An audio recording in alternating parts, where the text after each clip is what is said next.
look at everyone over here in the flatbed division. So let's see what happened. Well, first, gotta make sure Vance is up, right? He wants to run his APU in my ear all night. Let's see. My first load after sitting here for a few days because balls were dropped was I just had a bumper. It wasn't a cold one, but just a little bumper pull, and I ran down to North Carolina because 24 miles away from where that trailer delivered, this trailer was sitting. This is not mine. Mine is back there, locked up in the yard, and currently just kind of waiting for the office people to show up here in like 10 minutes so I can check this in and go on about my way, pick up my trailer, and pick up my next load, which is will be my first flatbed load. So I'm gonna get myself the rest of the way ready, wait for them to show up, get this checked in, go grab my trailer, go to Goshen, get my trailers, and I'll see you guys later.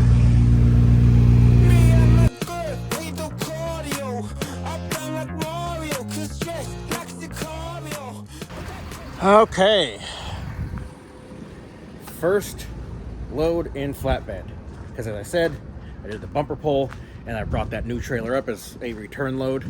So this is my first flatbed load, and I got 3 21-foot trailers.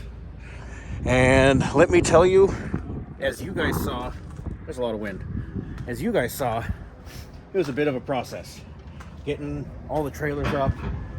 You have to take the jacks and the propane tanks off, and then we have the propane tanks secured. You can see them right there on the other side of the tongue.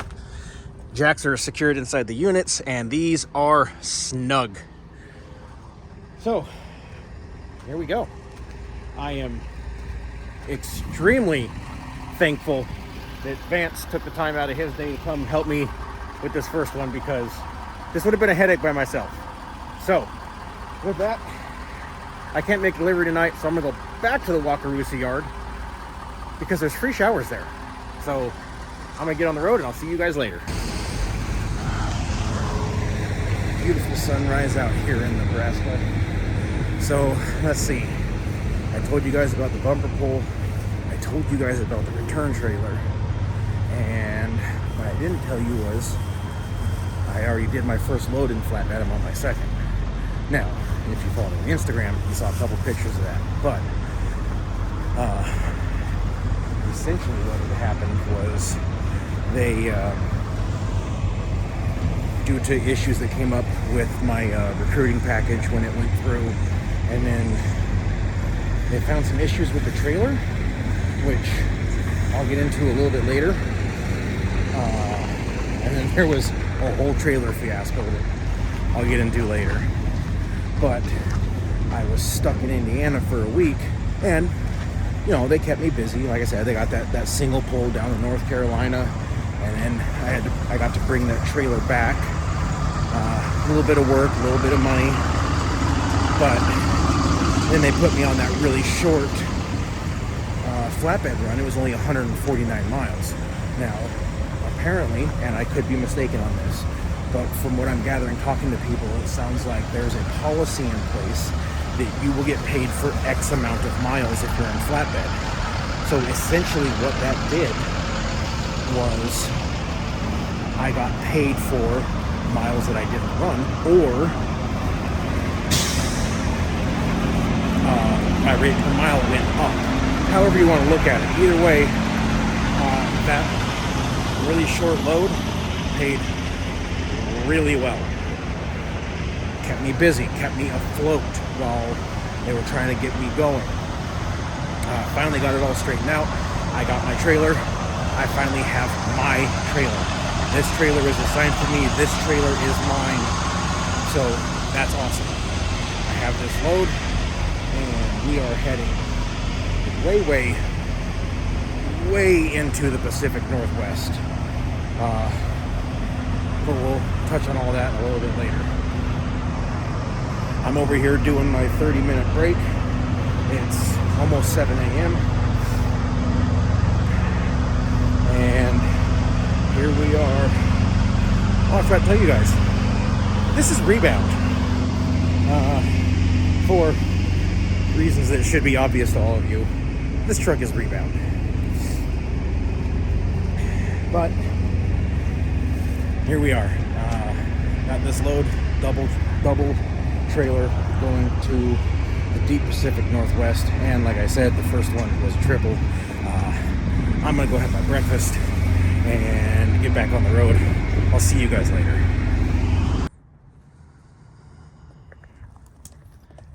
And we're back at the house. So, when I got the truck, it was kind of a mess. Vance had it leased out to someone else, and with him de-leasing the truck from Vance and Vance coming to pick it up and yada yada yada, everything else, all of the boxes were kind of a mess. Vance never really cleaned it out because he didn't care, because he had the semi. So when I flew down to get it, I didn't have all of my tools, all of my equipment. I didn't have everything I needed. So now I'm going through and I'm emptying all 4 of the boxes, both of the boxes on the trailer, because the trailer was a total mess when I picked it up. And I'm going to make this right. I'm going to have everything in a place where it makes sense. I'm going to have everything in a manner that it is easily and quickly accessible. And we're going to make this thing right. So, with that being said, I'm going to do all of this. Also, I had a little issue where it didn't want to charge the battery off the 7-pin for the trailer, which means I lost trailer brakes. I have that resolved. I think it was an issue with the battery itself. I got it fixed. It's charged now. Again, I had no tools, so I just kind of halfway made it a dual battery setup to get me home. And something in the way that I wired it, it liked, because both of the batteries are fully charged. So now I have it permanently as a dual battery system, which is great. In the event that it stops charging again, which I had this problem several times on the Streetwalker. So now here we are with Rebound, and it's doing the same thing. And I've heard a lot of people say Fords are finicky with the 7-pin and the way they have the fuses and the wiring and everything. So if it does it again, I have a dual battery setup that'll last me a good amount of time so that I can get it taken care of. Now, clean and organize. All right. So we've been out here for probably 2.5 hours. Got that organized. I know it doesn't look like it, but each one of those is coiled up, bundled up, and wrapped individually. And those are just various cables for various things for the trailer. And I have some jumper cables in there because you never know. Got all my safety stuff here: triangles, first aid kit, fire extinguisher. I'm replacing it. Got the new one there. Haven't mounted it yet. This box is all fluids and filters. There's going to be more going in it, but the part store didn't have everything I needed, so hold off on those for a little bit. I've got to run some wiring for that, and basically what that is right now, one of those big wires goes up and with jumper cable alligator clip things connects to the battery and then connects to the trailer so I can run the winch. This will be hardwired into the battery, and then I'll just have this connector that will go from right where that's going to be, about there, up to that. And then that way I can unhook it and there's no power to the winch while I'm going down the road. So if the remote there in the door gets bumped, it doesn't do anything. Around the other side, I've got all my tools, and in the event that I need to do bumper pull, I have all of the bumper pull equipment the hitch, the weight distribution, all of the everything, the battery, all of it, it's in there. Good. Obviously, fifth wheel is no problem. I can do that easy enough.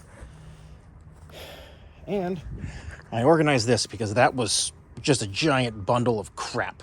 I have one other ball tower. It's obviously back there, right there. That'll fill that hole.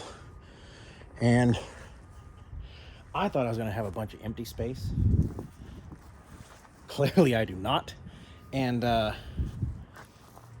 I still have 5 items coming that I ordered off Amazon that'll be delivered today, and I got to get those into these boxes. So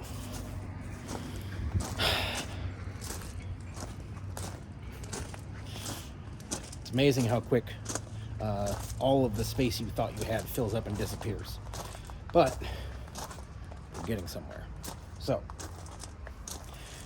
this thing's just about set up, just about done. I'm gonna go ahead and finish up these last little bits, and then we'll talk about why I showed you guys a black trailer and now I have an aluminum one. So we'll be back for that in just a bit.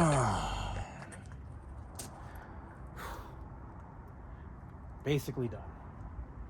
Just waiting on my last 4 packages. One of them came fiberglass height stick right here. This little feller. It's fiberglass, super lightweight, collapsible, goes up to 15 feet 5 inches for measuring to make sure that I'm not over height.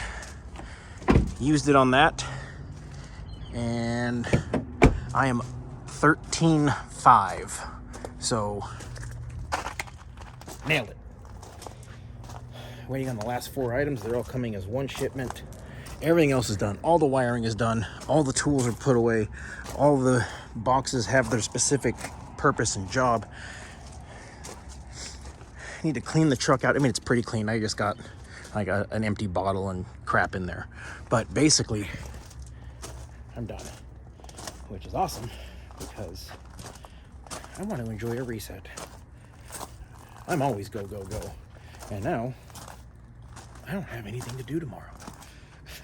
So, let's talk about why I've got the shiny trailer instead of the black one. The biggest issue, and this is something that I learned, if you look up there, let's see if I can zoom in. See how that's an open rail? And then if you remember on my video, the Kaufman trailer, it had like an L bracket on both sides, so it pinched in the ball tower and they couldn't come out. That also means you can't use a wobble wheel, which for those of you that don't know what that is a really nifty piece of equipment. It's this fella right here, hooks onto the tongue, that goes into the center rail right there, and you can lean it over and it'll steer the trailer up the trailer, steer the camper up the trailer. Pretty handy unloading, or loading, extremely handy unloading. I've learned that already. But with the Kaufman, you can't use that. And that's kind of a big deal. And me living out here, I run the western states a lot. Measurement was made, and with that Stinger, remember how it came all the way out and it sat like right here? And it was fixed, it wouldn't move.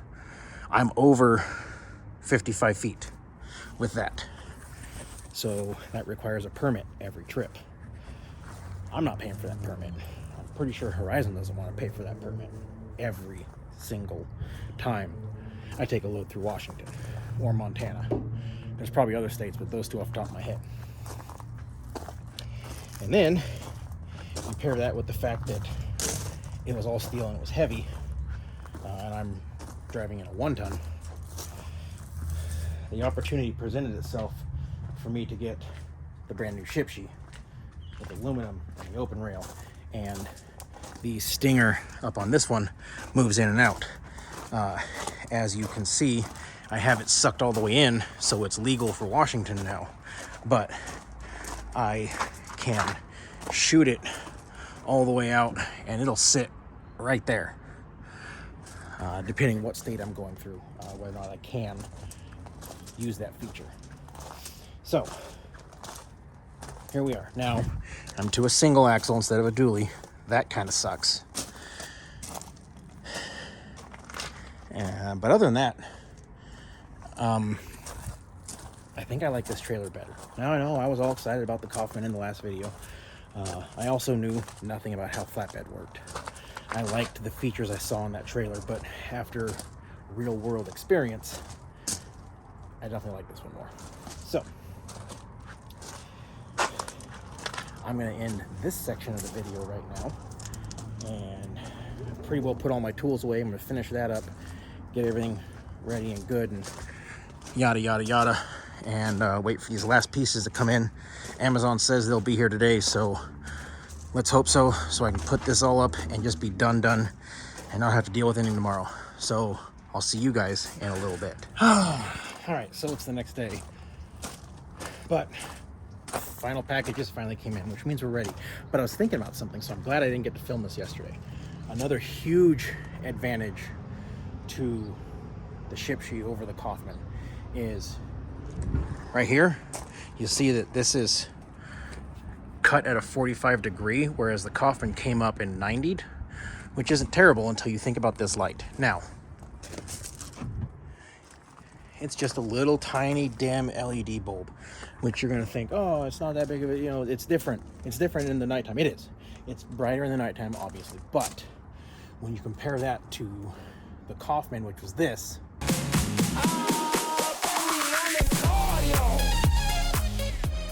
you'll see why that is huge.